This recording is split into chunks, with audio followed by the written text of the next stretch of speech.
بسم اللہ الرحمن الرحیم۔ لرن اسلامی واقعات میں ناظرین کو خوش آمدید۔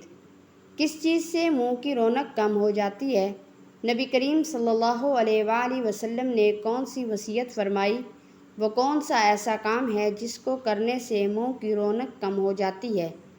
ایک صحابی کو نبی کریم صلی اللہ علیہ وآلہ وسلم نے وصیت فرمائی کہ یہ کام بالکل نہ کرنا، یہ کام کبھی بھی نہ کرنا، ورنہ تمہارے منہ کی رونق ختم ہو جائے گی، تمہارے منہ کی زینت ختم ہو جائے گی۔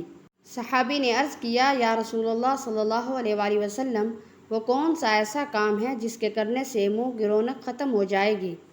محترم ناظرین، حضرت ابو ذر فرماتے ہیں کہ میں نے حضور صلی اللہ علیہ وآلہ وسلم سے عرض کیا کہ مجھے کچھ وصیت فرما دیجیے۔ حضور صلی اللہ علیہ وآلہ وسلم نے ارشاد فرمایا کہ تمہیں اللہ کے خوف کی وصیت کرتا ہوں کہ یہ تمہارے ہر کام کے لیے زینت ہے۔ میں نے عرض کیا کہ یا رسول اللہ صلی اللہ علیہ وآلہ وسلم کچھ اور؟ ارشاد فرمایا کہ قرآن شریف کی تلاوت اور اللہ کے ذکر کا اہتمام، جو کہ آسمانوں میں تمہارے ذکر کا سبب ہے اور زمین میں تمہارے لیے نور ہے۔ میں نے اور زیادتی چاہی تو ارشاد فرمایا کہ سکوت بہت کثرت سے رکھا کرو، یہ شیطان کے دور رہنے کا ذریعہ ہے اور دینی کاموں میں مدد کا سبب ہے۔ میں نے عرض کیا کہ کچھ اور؟ فرمایا حق بات کہو، چاہے کڑوی ہی کیوں نہ ہو۔ میں نے پھر عرض کیا کچھ اور؟ فرمایا اللہ کے معاملہ میں کسی کا خوف نہ کرو۔ میں نے کہا یا رسول اللہ صلی اللہ علیہ وآلہ وسلم کچھ اور؟